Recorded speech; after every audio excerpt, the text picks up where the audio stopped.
Communication, first one. The first one is establishing clear protocols. Now, what do I mean by that? These are things like using standardized language in pre-service meetings.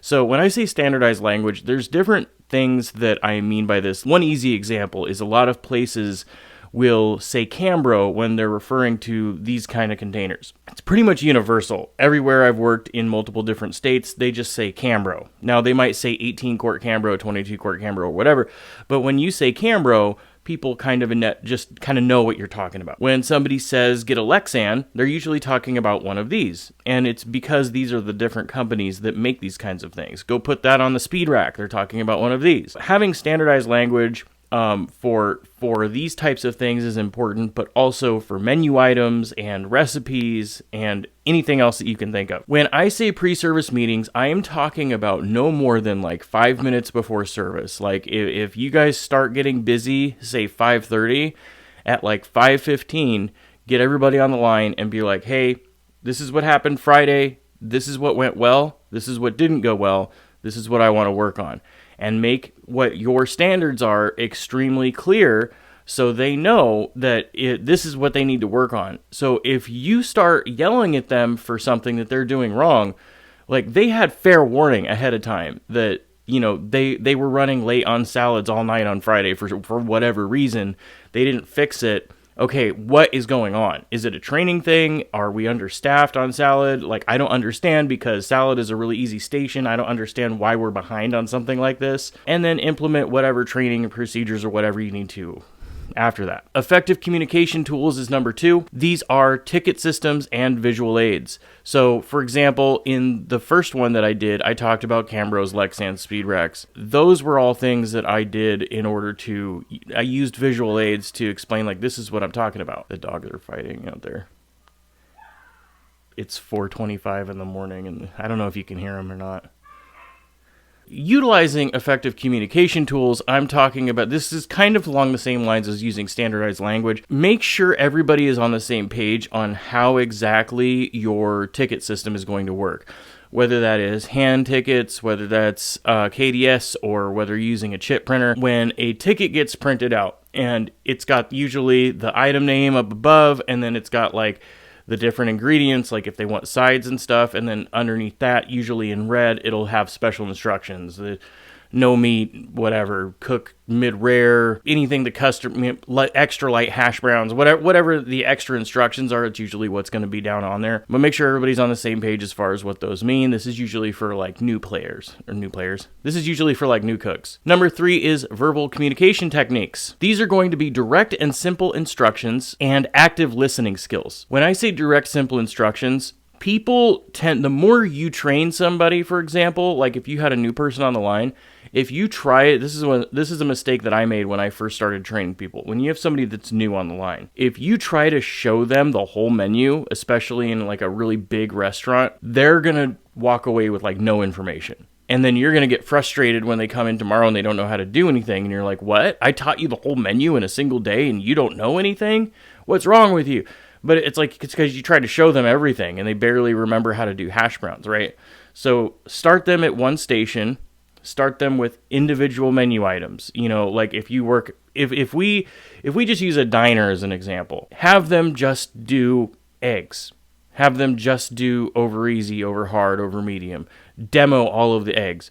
Now, personally, it's better usually in diner situations to start them on pancakes, on whatever side the pancake and the sausage and bacon is. It takes longer. There's a little bit more leeway. It's easy to make mistakes.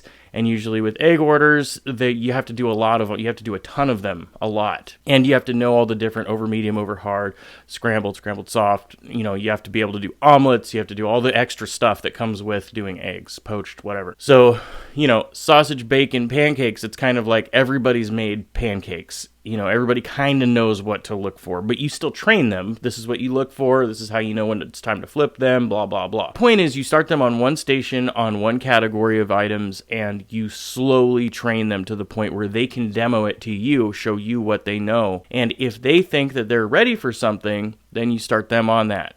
It's actually one of my favorite things to do is those know-it-all people that come in that I know, those I know people, I know, they know everything, right? If you start explaining something and they start going like, oh, I know, it's like, okay, well, then you don't need training.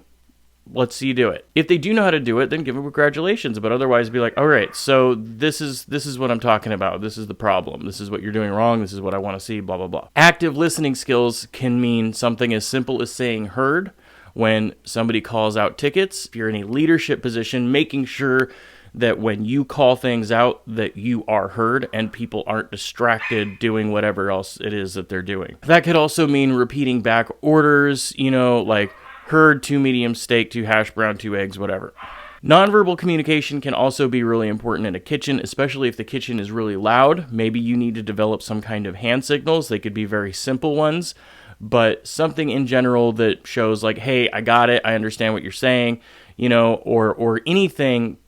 A simple thumbs up could be fine. Pay attention to any nonverbal cues like eye contact, head nodding, anything like that. Anything that gives you an indication of like, okay, well, they didn't say heard, but I can clearly see that they understood what I was saying. And, in a kitchen where if you're supposed to say heard when you got something, a head nod is not acceptable. You either heard it or you didn't hear it. I don't want head nods. That doesn't mean that in certain situations, maybe it's more reasonable or understandable to give a thumbs up, head nod, or something like that to indicate that you got it. When it's obvious, they're probably not going to be able, they have to scream across the kitchen. They're on salad way over there, and then you're clear on the other side on the flat top, or, all the way in dish, or whatever it is. You know what I mean? You want to have a way to create some type of feedback loop. This can be things like regular feedback in the heat of the moment, or you can have improvement meetings or tag-ups, or whatever you want to call them. Essentially, once a week, get together, and you have to create an environment where feedback is something that's encouraged and is expected. You have to be okay listening to what people say. And one of the easiest ways to do that I have found is you reserve anything that you need to say for the end. Wait for everybody else to talk first. Open up with opening the floor. And does anybody want to talk about anything? How did this week go? How's everybody doing? Blah, blah, blah. And try to push for that feedback. And then if you're not getting any feedback, or if you reach the end of the feedback, then it's time to start, okay, well, this is what I noticed, these are the things that I've seen. But essentially, you want to foster an environment. This is number 5, by the way. You want to foster an environment that encourages feedback. Number 6, you want to learn conflict resolution. With conflict resolution, you want to address the thing immediately. As soon as it happens, bam, you want to address it. Don't screw around. Don't sit and stew on it. Don't let them be passive aggressive. Address it immediately, right away. Don't think about it. Well, think about it. Okay, I'm going too far with it. But you know what I mean? Like, immediately. Because if you are not addressing these things right away, it turns into gossip. And gossip is super toxic for the kitchen.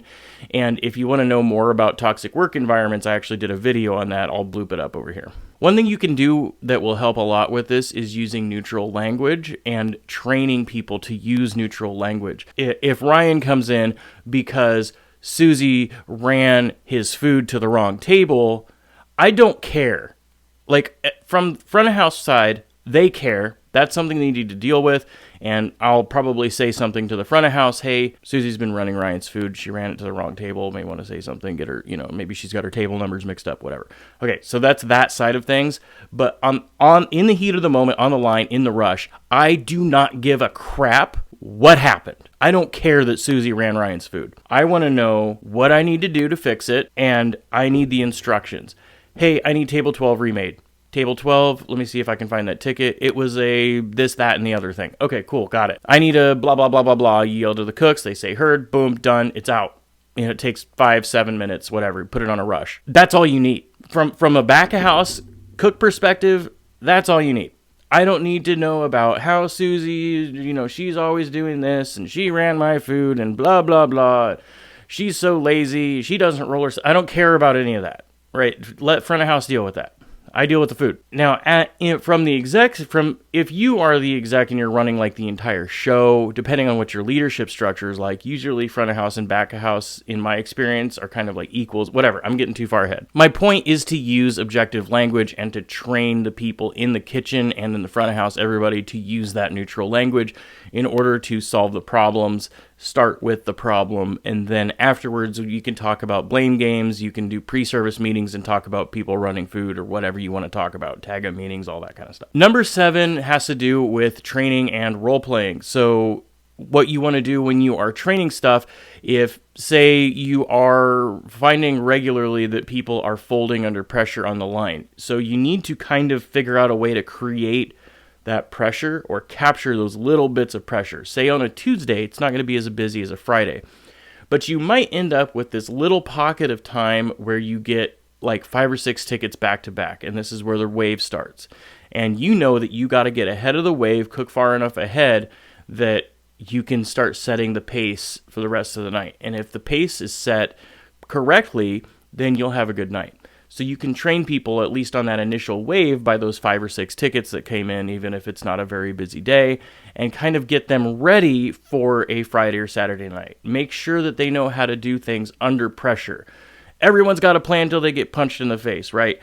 You think you have the new guy trained, and he gets his ass kicked, doesn't show up on Monday, or next Wednesday, or whatever the schedule is. Scenario-based training. And then when you're onboarding new staff, make sure that they have all the tools that they need, everything at their disposal.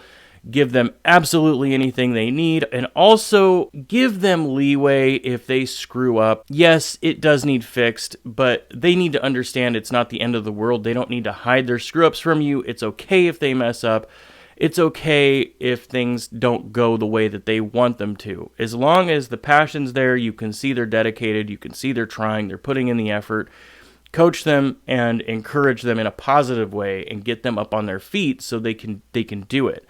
And there, I'm telling you right now, there is nothing more rewarding than seeing somebody that thinks they can't do it turn into somebody that can do it. And the smile they get and the way, the confidence they feel when they are running the line and they started out like they got 3 tickets and they felt like they were getting buried. Like it is the coolest thing. I've seen that happen so many times. It is so awesome. I'm not saying numbers. That was number 7. Number 8 is to utilize technology. It's 2024. Technology is here to stay. You can utilize, whether that means using AI to help you do something, whatever that is.